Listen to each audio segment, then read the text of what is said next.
Republicans putting the pedal to the metal, apparently, to uncover more evidence of potential Biden family corruption. House Republicans releasing bank records exposing Hunter's questionable overseas business dealings and a huge payday of $20 million. That's right, $20 million. The cash flow stems from the first son's time on the board of the Ukrainian energy company Burisma and Joe Biden's time as vice president.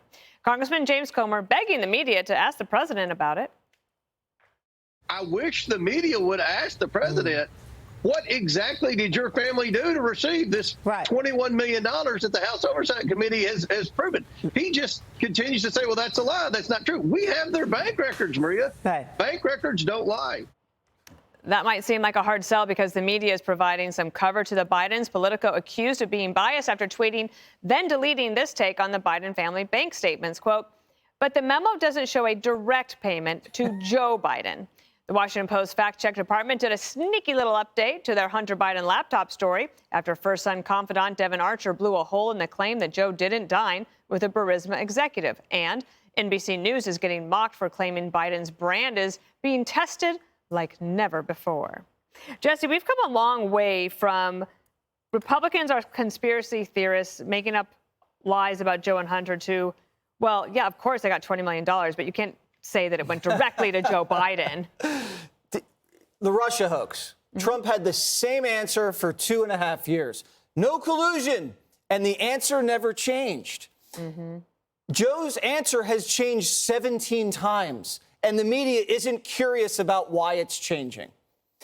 If you're a journalist and someone continues to lie over and over and over again, and all of a sudden it used to be a conspiracy, and now it's okay if I have dinner with a Burisma executive for an hour. Right. What? What is this guy hiding? We have no money from China. Actually, it says you've taken $6 million from China. And no, my family has still not taken any money from China.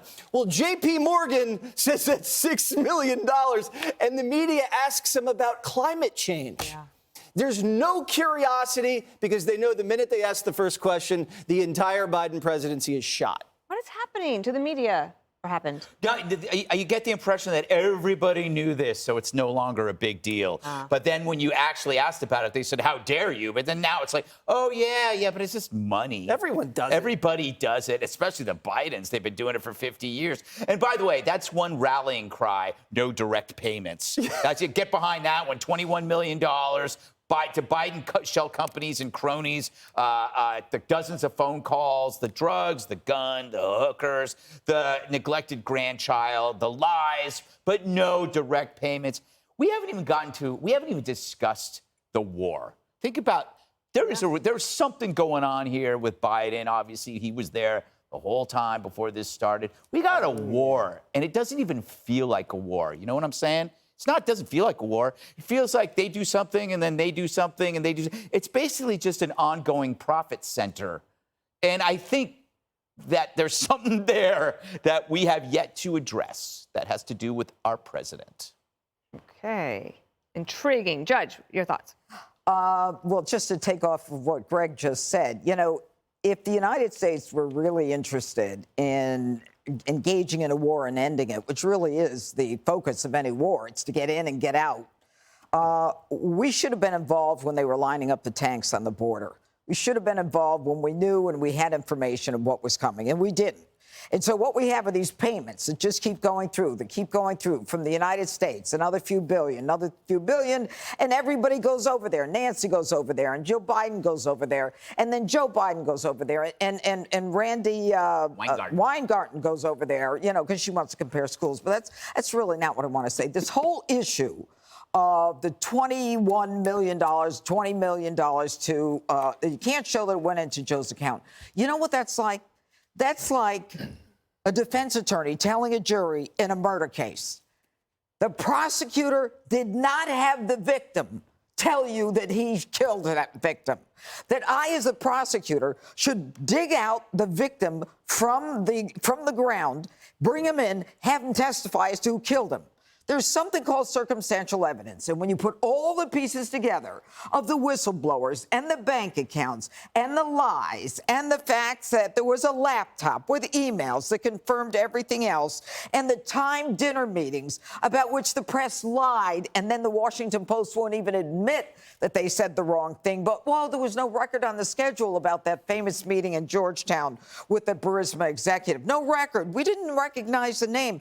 Now Devin Archer comes out and said, yeah, he was there for dinner for the whole time. He was the exec from Burisma. I mean, it's ridiculous. The press is not doing its job.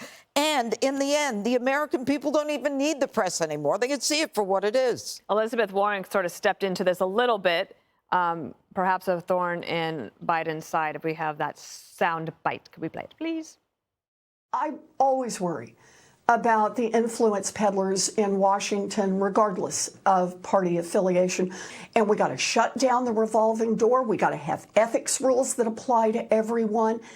What do you think of that, Harold? Look, I think she is consistent in how she's concerned about this issue. But I would just say four quick things. Hunter has a lot of questions to answer. I've not seen evidence, and I've said on your show, Dana, and I've said on this show, two things if two things are shown, or one of these two things, and certainly if two are shown, I will be the first to say that not only is there a problem to the president, for the president, but the Congress should begin to act as if there's a problem. One, is there any evidence of Vice President Biden in his official capacity receiving a payment? Second, is there any evidence of Vice President Biden, or when he was in elected office or in an official capacity, doing something to enable or to help his son? If one or two of these things, or one or both of these things are true, then Congress would be right to begin an impeachment proceeding. Finally, on the Putin thing and Ukraine, you all are my dear friends, and I love you dearly, but I'm for the United States. I'm not for Putin. I know you're for the United States as well, but I will remind you of this. If we allowed Putin to take Ukraine without us providing assistance and weapons and money to Ukraine, China would have taken, my theory is China would have taken Taiwan already, and Putin would not have stopped advancing across Europe. So I'm glad we're doing what we're doing there. You wanted to make another point? Yeah, I wanted And I to, love you. Yeah, I love you back. All right. The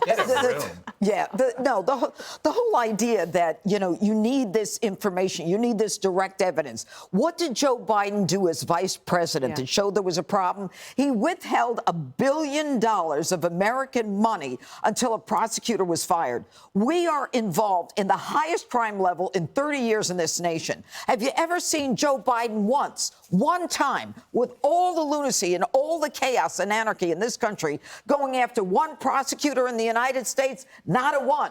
But you can be damn sure he's going to go after the prosecutor in another country where his son is on a board making $1 million a year. And not only that, he did it as president when he didn't sanction the woman who gave $3.5 million to his family. Also, I would say Joe Biden did benefit when I think it's pretty direct when your grandchildren who aren't even of voting age are getting hundreds of thousands of dollars in their bank accounts. That seems like a direct benefit. Right. But I don't think the Trump kids should, because they go into business and they were in business when President Trump was in office, people should say, well, they're not good business people because their dad was in office. That's why their numbers were up. What business is the Bidens? They were all in business before that. We don't know what the Bidens do. But they were lobbyists and consultants. You may not think, I hear you, but you don't have if he's a lobbyist, that's a felony. Yeah. Because he's an unregistered foreign lobbyist. Consultant, but now he's a foreign agent. But Jesse, if they find it out, that's what I'm saying. Hunter has questions to answer. But I think taking it from Hunter to the president, I think it's a leap. No, for me, it's a bigger leap. We're going to go. Coming up, I thought we were over this. The media says you should start wearing a mask in your own home. Yeah. Hey, Sean Hannity here. Hey, click here to subscribe to Fox News YouTube page and catch our hottest interviews and most compelling analysis. You will not get it anywhere else.